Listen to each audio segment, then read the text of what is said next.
poured himself out. We're going to open the book tonight, and we're going to look at my favorite person in all of the Bible. And there's a lot of guys I love to read after, a lot of the miracles and a lot of the big things that God did. But if I just had to pick, my favorite. A lot of people have different, they want to say, I want to read about Paul. Paul was one of the greatest Christians ever. Well, I want to read about David, the man after God's own heart. Where you say, I want to know more about Adam, the first man that ever existed. Those are all wonderful things. But you know who I really love? I love Peter. I love Peter because Peter was a flake. Peter was a nut from day one. He was up, he was down, he was angry, he was depressed, he was excited, and that was all in one day. He just was constantly changing. And as I watch Peter's life, and I look at all that he went through, and more than that, all that he accomplished, and I think, wow, God might be able to actually use me. If he could take Peter, and the way that Peter was, and the way that Peter lived, and actually do something with him, think what he could do with one of us that was just willing to stay with him to the end. And I love to read about Peter. Tonight, there's a lot of things we could cover about Peter. Peter was the one in the garden that said, Lord, I'll never leave you. I'll never betray you. I'll be here to the end. And just hours later, it said Peter followed from afar off. It said that Peter went and hid, and Peter stayed back, and eventually Peter denied him. Earlier on in his ministry, Christ was speaking to the disciples, and he had been preaching about the reality of why he had come. What it really truly meant, and that if you were going to be a follower of Christ, you were going to have to deny yourself and deny your earthly and fleshly desires, and you were going to have to give up all this stuff. And the Bible tells me that when Christ said that the majority, many that day, went away. Of all the people that had thronged and followed after just to see the show, they all turned and left and said, no, I don't want any of that. And he turned and he looked at the disciples and he said, what about you guys? Are you going to leave too? The Bible says, will you also go away? And before anyone else could speak, the loudmouth, Peter, jumped up. He said, Lord, to whom would we go? What else could we do? He didn't even give the other guys a chance to speak. He spoke for them. Where are we going to go? Who else are we going to follow? Peter said, I'm going to be there right to the end. And of course, I already mentioned it, but we always give Peter a bad rap for his denial of Christ. For the fact that in the moment of his greatest need, Peter faltered. But can I tell you, to me, that's not the point in Peter's life that I really like to focus on, the point that I really like to look at. The point that I want to look at, we're going to turn to tonight. I need you to open your Bibles, if you would, with me. And we're going to be in the book of John. The book of John in chapter 21. And we're going to read a little bit about Peter's life. John has an interesting perspective on everything in the gospel. Did you know that in all of John doesn't tell us about Christ's heritage. He doesn't tell us about his birth or his childhood. He skips over actually several of the miracles. John had this unique perspective, and he wanted to put things as plain as he could put them. John's purpose, if you will, was that he could see Christ magnified. That's what he said he wanted to do. So when I like to read after different events and different guys, I love to see what John had to say about it. And John chapter 21 is a unique passage because we've come to a point in time after the crucifixion. We've come to a point after the burial and after the resurrection and after Christ coming and showing himself to the disciples. Everything has been proven to be true up until this point. And yet when I get to John chapter 21, Peter's whole perspective has changed. Look with me in John chapter 21 and verse 1. It says, after these things, what things? These things, the crucifixion, after his death, after his burial, after Peter stood and watched him hung on a cross, after Peter heard that he had been resurrected, not only had he heard it, but then he got to see him later. In fact, there's this great phrase. Jesus meets Mary on the road, and he said, go tell the disciples and Peter. He was sure to single Peter out because he knew that Peter had work that needed to be done. He said, I don't just want you to go tell the disciples. I want you to go find Peter and let him know that I'm back. So when we get to John chapter 21, verse 1, and it says, after these things, that's the context that you have to put it in. After these things, Jesus showed himself again to the disciples at the Sea of Tiberias, and on this wise showed he himself. John writes in this really unique way, I like to call it summary and description. In verse 1, he just told you the whole big bubble, a picture of what's going to happen. Jesus showed himself to the disciples. Then he said, and on this wise, in other words, and here's how it happened. And he's going to now describe to us for the next many verses what took place. Pick up in verse 2 with me. It says, there were together Simon Peter and Thomas called Didymus and Nathanael of Cana in Galilee and the sons of Zebedee and two other of his disciples. So if you're counting like me, there's 7 guys. 7 guys that are going to be talked about here. 7 men that are not just 7 random men. These are 7 of the core men that have walked with Christ, that have ate with Christ, that have not only watched him perform miracles, but had performed miracles in his name. These were key, fundamental men. 7 men, and verse 3 says, and Simon Peter saith unto them, I go a-fishing. When I read that phrase, you know what echoed in my mind? Christ said, will you also go away? Will you leave me too? And here we are, I'm going to tell you we're within 10 days of the crucifixion. And verse 3 says, and Simon Peter saith unto them, I go a-fishing. What really depressed me is it says, and they say unto him, we also go with thee. And they went forth and entered into the ship immediately, and that night they caught nothing. You say, why does that depress you? Is there something wrong with the fact they went fishing? No, what was wrong was the fact that they left where Jesus had put them. They left to go back to where they came from. This wasn't just Peter deciding that, hey, I feel like going fishing tonight. This was Peter throwing the towel in. This was Peter saying, you know what? This is not all I thought it was going to be. This is not the way I expected it to go. I know that we've seen him resurrected, and it looks like it's all going to be what he said, but I got a feeling it's going to be too hard. And I quit. And as soon as Peter said it, these other men went, oh, wait a minute. Peter quits. If this is too hard for Peter, Peter, the one that's been by Jesus' side the entire time, Peter that wasn't just one of the 12, Peter was on the inner circle. And if Peter can't do this, there's no way I can do it. And 7 men quit because Peter gave up. Can I tell you, as a rabbit trail, as a sidetrack, when you quit, somebody's going with you. Somebody's watching you.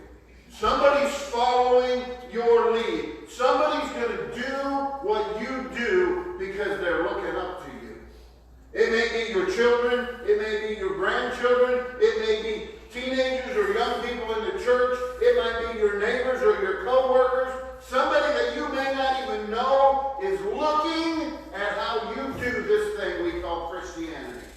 And when you quit on God, they're going to go, well, he can't do it. If she can't do it, there's no way I can do it.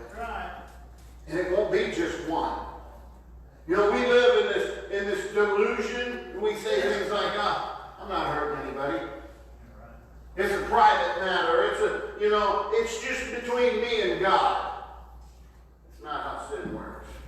That's never how sin works. It's never a private matter. And when Peter quit,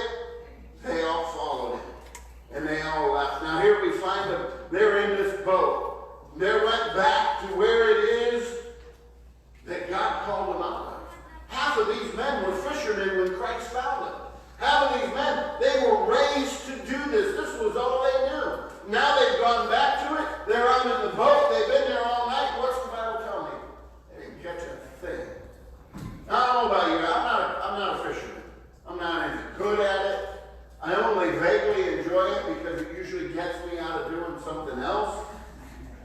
I'm just not a fisherman. But him, Gabriel's a fisherman.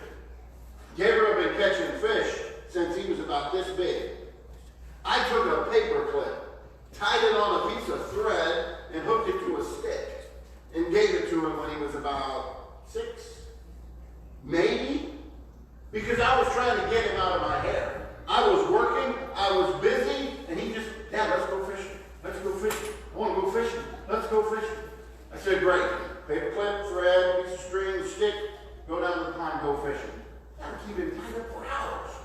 I won't have to do anything. I can get some work done. I can focus. It ain't 10 minutes. Dad, what do I do with the fish? Was hanging on the end of a paper clip because he put a piece of bread on there and went through it in the pond. That boy can fish. That's the way these guys were. They were fishermen. They were raised to do this. They knew how to fish. But when they went back to it, when they went back from where it was that Christ had brought them out of, it didn't work at all. Can I tell you, there don't have to be anything wrong with where Christ brought you from, but if it ain't where he put you, when you go back, there won't be nothing there. There won't be any value. There won't be any fun. There won't be any joy. There won't be any productivity. Everything that you used to love, everything that used to work, it won't work anymore. Peter went back and spent the whole night. Nothing. Couldn't catch a fish. Look at verse 4 with me. But when the morning was now come, Jesus stood on the shore, but the disciples knew not that it was Jesus. When morning was come, Jesus stood on the shore, and the disciples knew not. In a minute, you're going to find out exactly how far offshore they are, but I'll go ahead and jump ahead and spoil it for you. They're 100 yards offshore. How many hunters do we have in the room? Men that love to hunt, women that love to hunt? Quite a few. I'm pretty sure 100 yards ain't really that far. We see a deer at 100 yards, that ain't no problem. He's going home in the freezer. We can recognize a deer. We can see whatever it is we're hunting. These boys are sitting in a boat, and the sun's come up, and they have no idea that the man standing on the shore is Jesus. Because when we begin to drift away from where it is, that we were close, that we were tight, that we were together, when we go back to what we want, we can't even recognize him. We can't even see him. He's a distant memory of something that we used to hear about when we were children. And he's 100 yards away, and these men know the greatest friend that they've ever had, the one that not only spent 3.5 years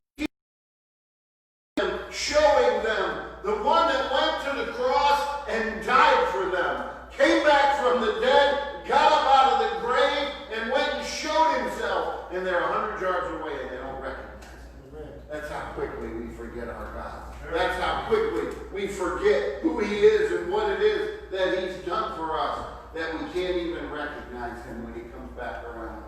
The Bible keeps going in verse 5. It said, Then Jesus saith unto them, Children, have ye any meat? Now, y'all may not know this. I'm a moderately, I'm a heavily sarcastic person. I find sarcasm to be a wonderful tool, very productive. And so, when I read this, and Jesus, God incarnate, flesh on this earth, who is the creator of all-knowing, all-powerful, stands on the shore and says, Hey, boys, got any fish? Did you think he didn't know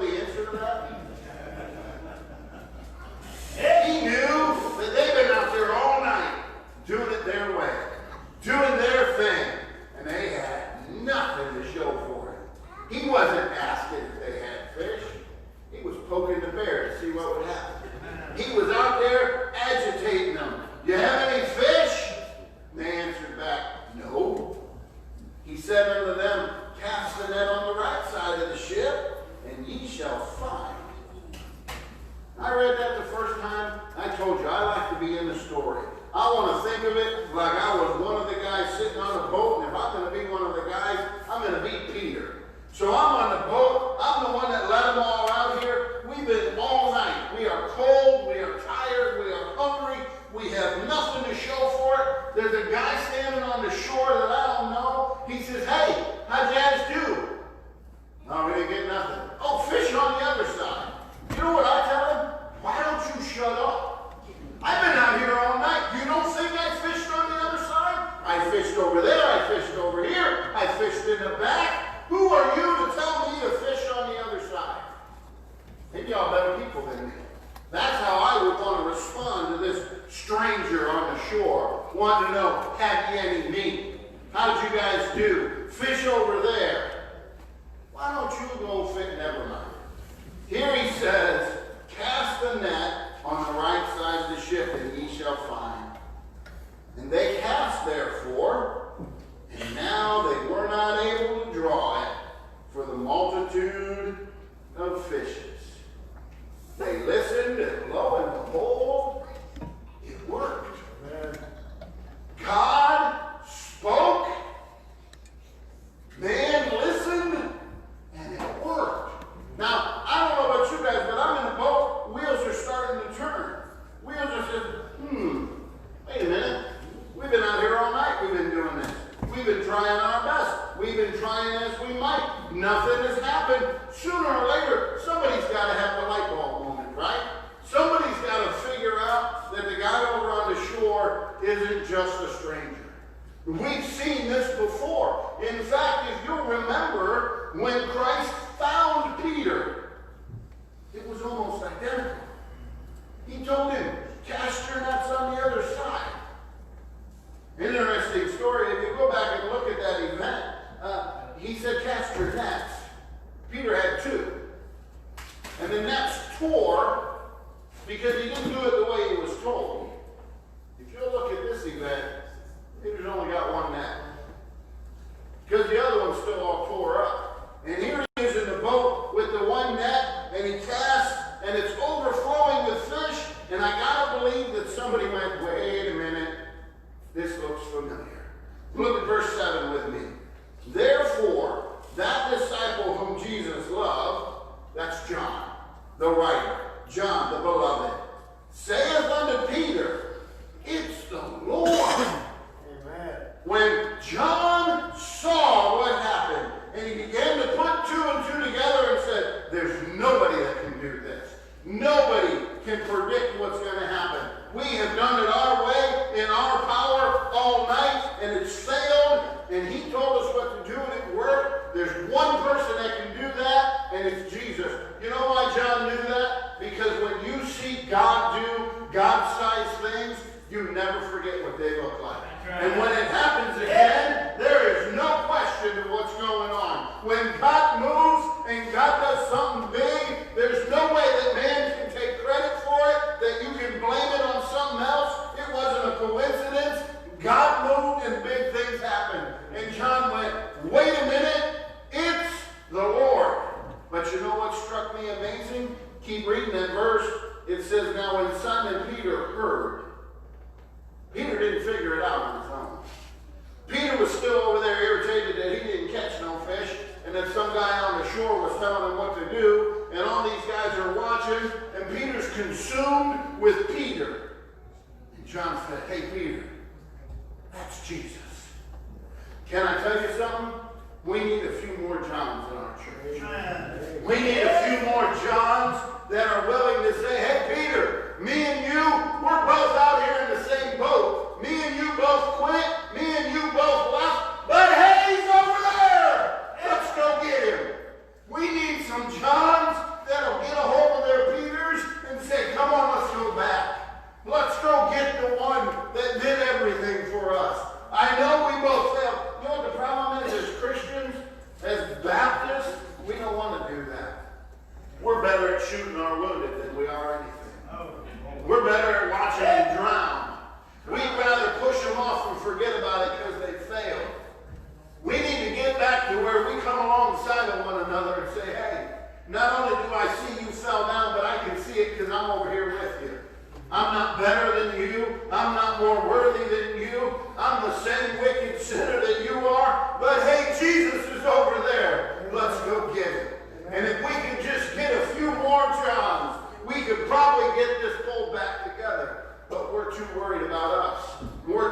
worried about taking care of us. We're too worried about who's going to look better. And am I going to get credit for it? John said, hey, Peter is over there. Peter, let's go back. Let's get him. Verse 8 says, and the other disciples came in a little ship, for they were not far from the land, but as it were, 200 cubits. I told you, they were 100 yards out. That's what 200 cubits is. Dragging the net with fishes. What I skipped over there at the end of verse 7 was that when Peter figured it out, when John told him, Peter wasn't willing to wait. Peter dove out of that boat and headed for shore. Now I began to wonder, why do you think he did that? Maybe Peter was embarrassed. Maybe Peter was ashamed. The Bible tells me, in fact, look at verse 7. It says, now when Simon Peter heard that it was the Lord, he girt his fisher's coat unto him, for he was naked, and did cast himself into the sea. Maybe he was just trying to get covered, get hid. Maybe he thought, you know what? I might get to walk on water again. And Peter jumped over the boat looking to get to his Jesus.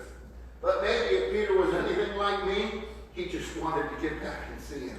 Amen. He just wanted to go say thank you. He just wanted one more chance to go back to where Jesus was. Peter jumped over the boat and began to swim. The other men began to row. If you're anything like me and I'm like Peter, I'm thinking all the way in. Man, I'm in trouble. Man, I really messed up. It wasn't bad enough that I said I'd never leave him, but I quit on him and I denied him. And then he forgave me for it. And here I am just a few days later. Not only did I quit, but I brought all these guys with me. Man, he's going to be mad. Man, I'm really going to get it this time. He might really just cut me off. He might finally tell me that I've got nothing for him and I'm no good to him.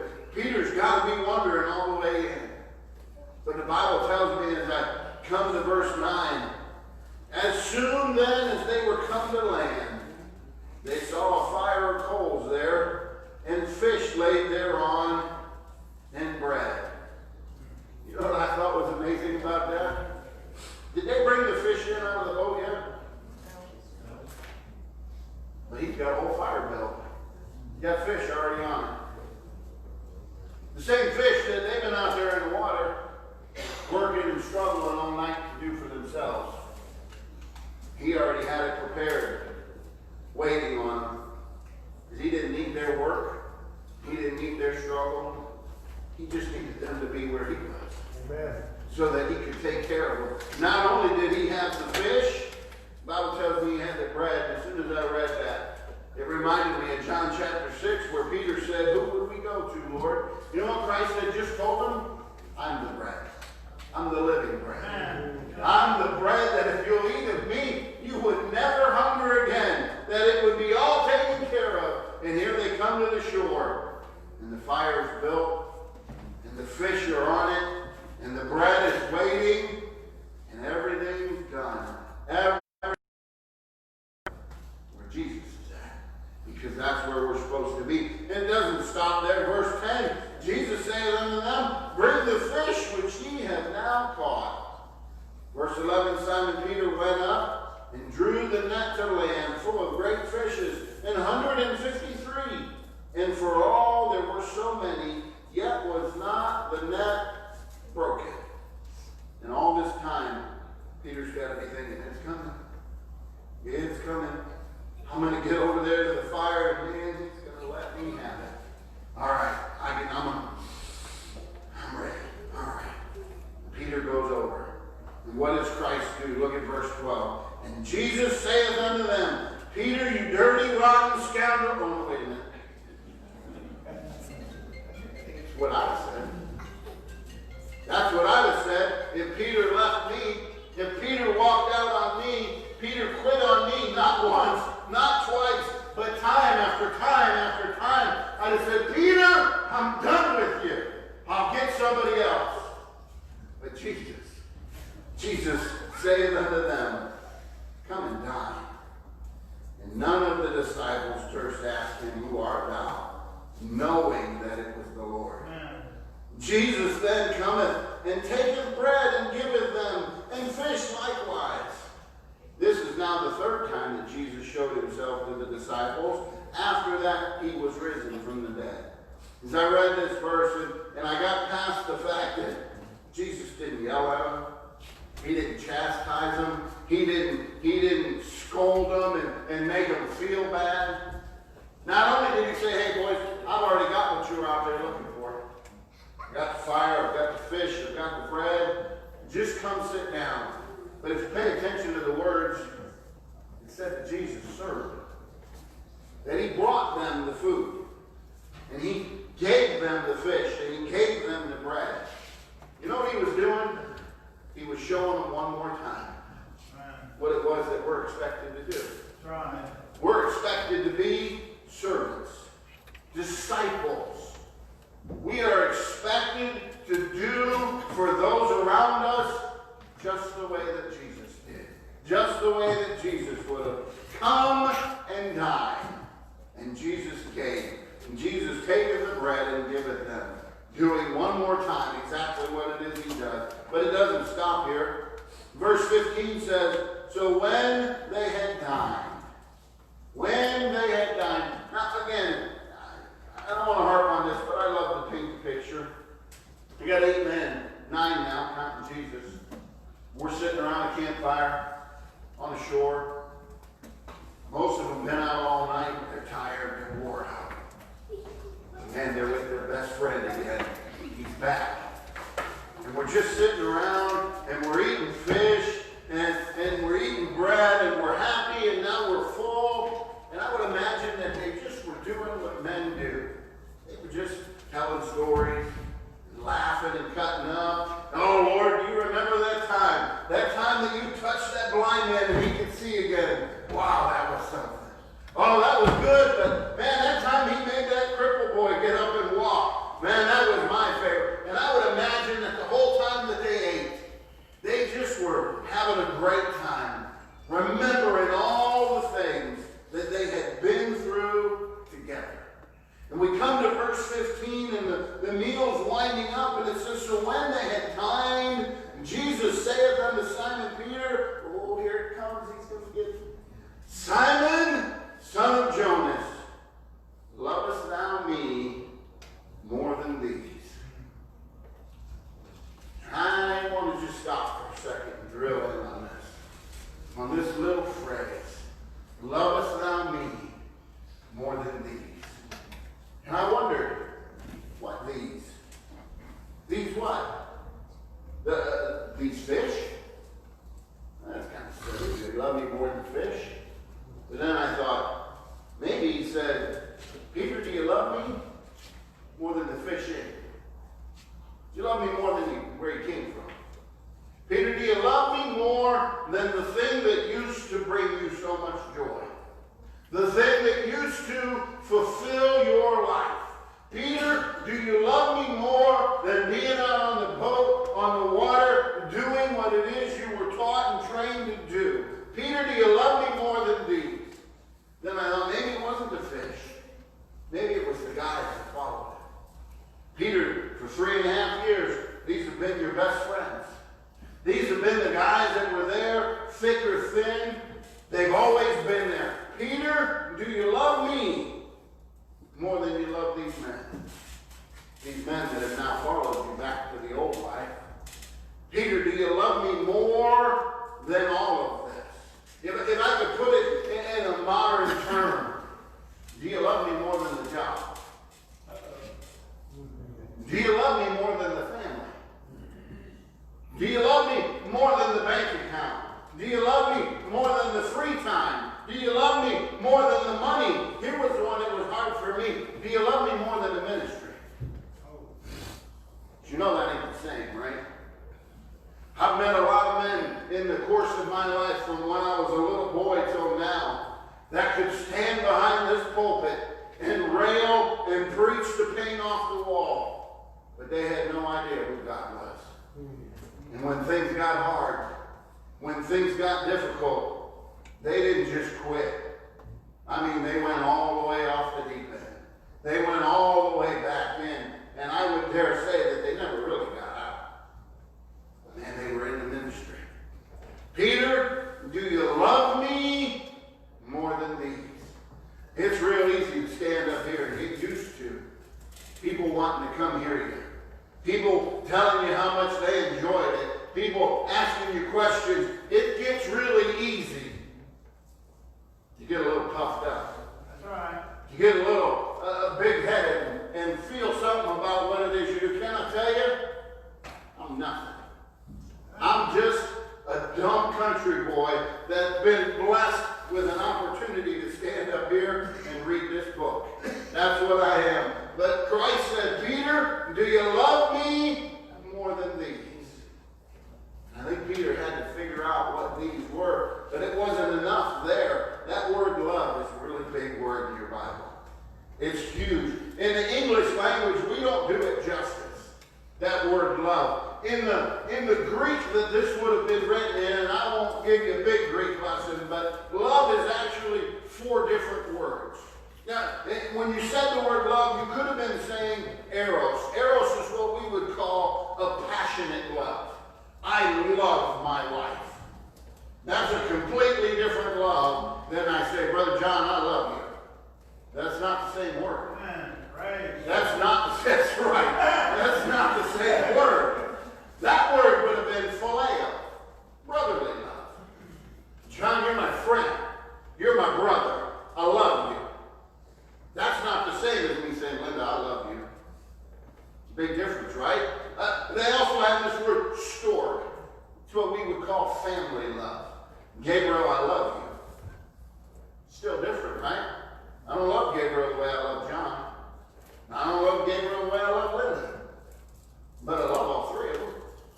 It's 3 different words. But there was this other word, agape. Agape is what we call unconditional love. And the only time we ever see this word used is when God said, and God so loved the world. Amen. That he gave. That was love beyond the bounds of anything that we've ever loved. So, in the context of these 4 words, I want to read you again this verse. When they had dined, Jesus saith unto Peter, Simon, son of Jonas, do you agape me more than these?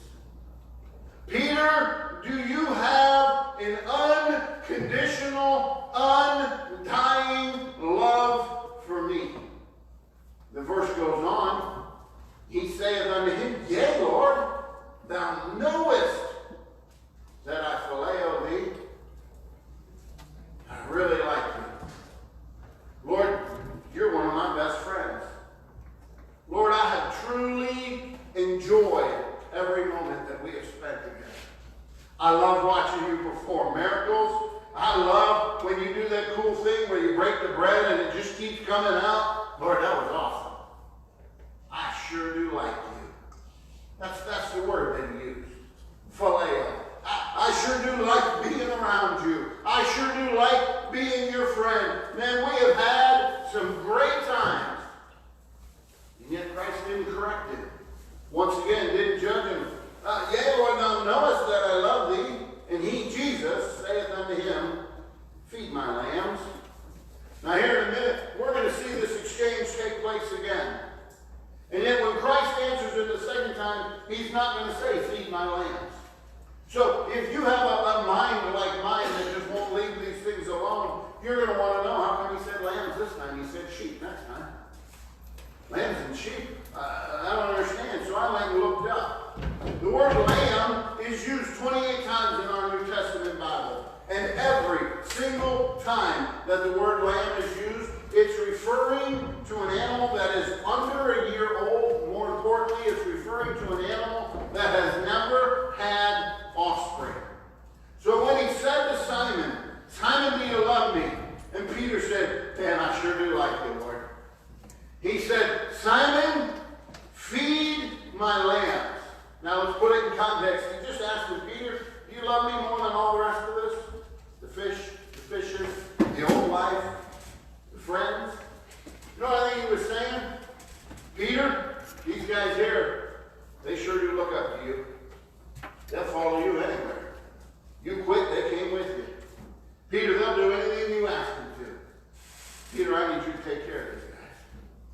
Peter, things are getting ready to get hard. They're getting ready to get difficult. Some things are coming down the rail that you don't know about. Peter, I need you to get these guys ready. Peter, feed my lambs. But he didn't leave it there. We go into verse 16. It happens all over. He saith unto him again the second time, Simon, son of Jonas, lovest agape thou me? Peter, do you love me the way that I love you? Peter, do you love me the way you watched me hang on a cross and sacrifice my very blood? Do you love me like that? Peter, lovest thou me? And he saith unto him, Yea, Lord, thou knowest. And I phileo thee. Lord, I really do like you. I've already told you that I like you. I've already sat here all night and told you what good friends we are, and how much I appreciate you, and how much I love being around you. Lord, I really like you. Jesus still didn't correct him. He saith unto him, Feed my sheep. If a lamb is an animal that's under a year old, it's never produced offspring. A sheep is a mature animal. An animal that's capable of producing offspring. An animal that's capable of caring for and tending to young. He said, Peter, these guys that I need you to watch over, they're getting ready to go through some stuff.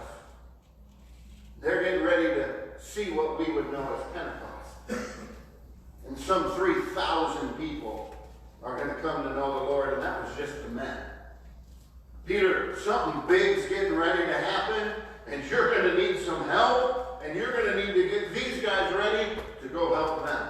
Peter, feed my sheep. Peter, just do what you know you're supposed to do, and I'll take care of the rest. But he's still not done. I want to wrap this up. I want you to see this while I'm finishing. Abby, I'm going to need your help. Chapter 21, verse 17. He saith unto him the third time, Simon, son of Jonas, lovest thou me? Now get this.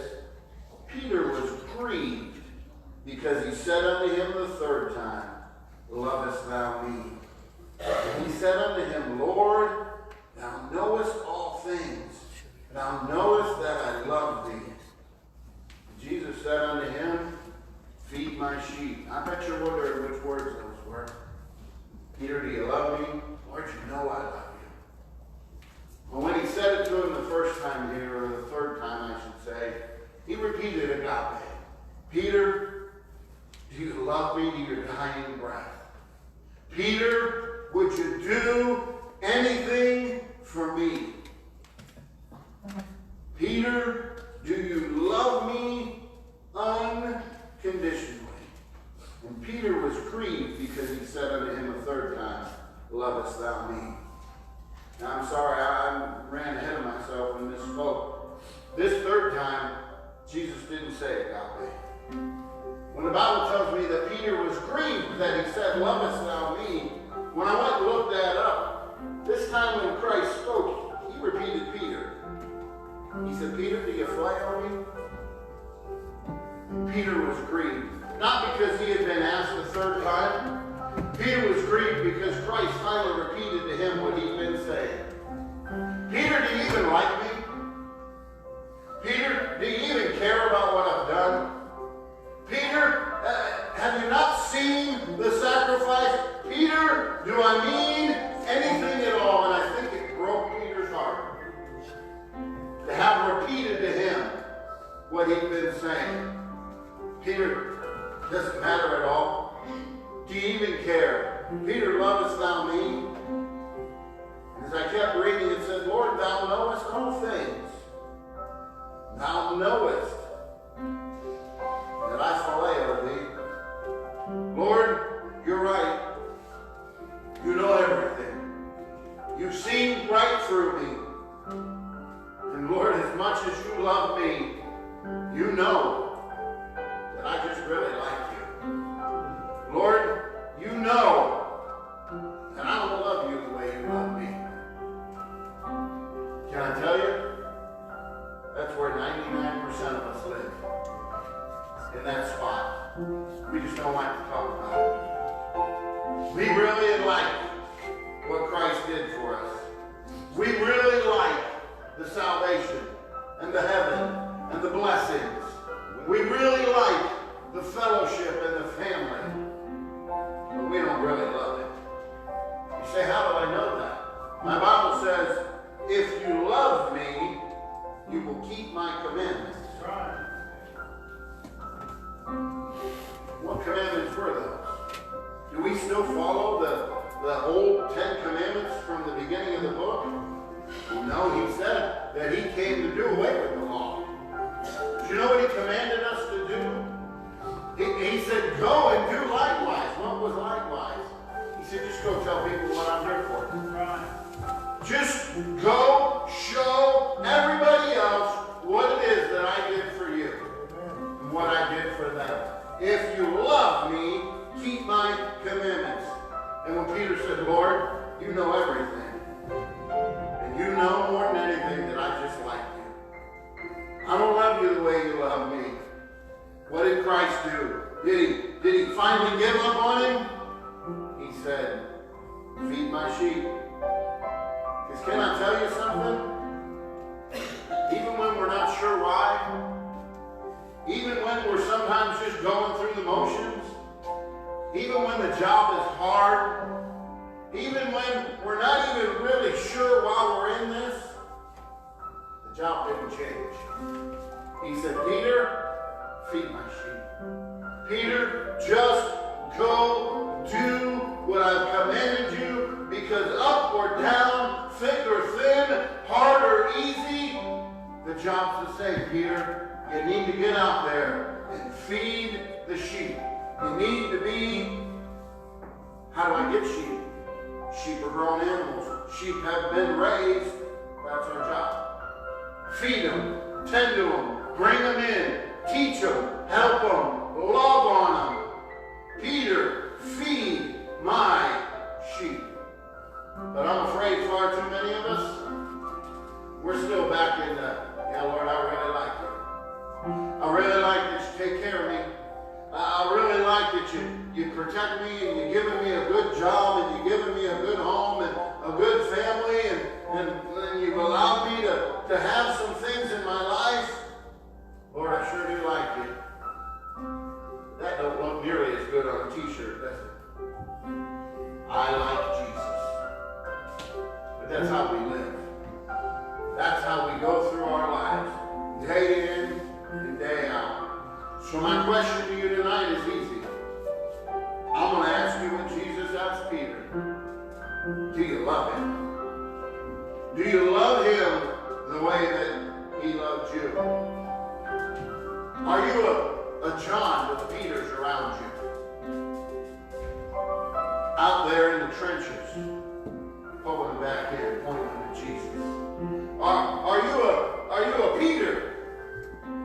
A friend? You're not really sure if you're all the way in or not. Maybe you're one of these other guys. You're just along for the ride. You'll notice in this entire exchange, Christ never spoke to them. They were still the lambs. Somebody needed to bring them along. They were going to need a Peter that was willing to be faithful. Or maybe, just maybe, you're like Jesus. And although we're not capable of true agape love, we sure can strive for it and work for it. We sure can attempt to put Jesus in the center of everything and do and say and breathe all that we are just to show him how much we love him. But again, we have to make that decision. We have to decide, Peter, do you love me? Or do you just like me? I'm going to ask you to stand to your feet with your head bowed and your eyes closed. The question's not hard tonight. The message isn't deep, but oh, the impact. Peter, do you love me? Peter, would you give everything for me the way that I did for you?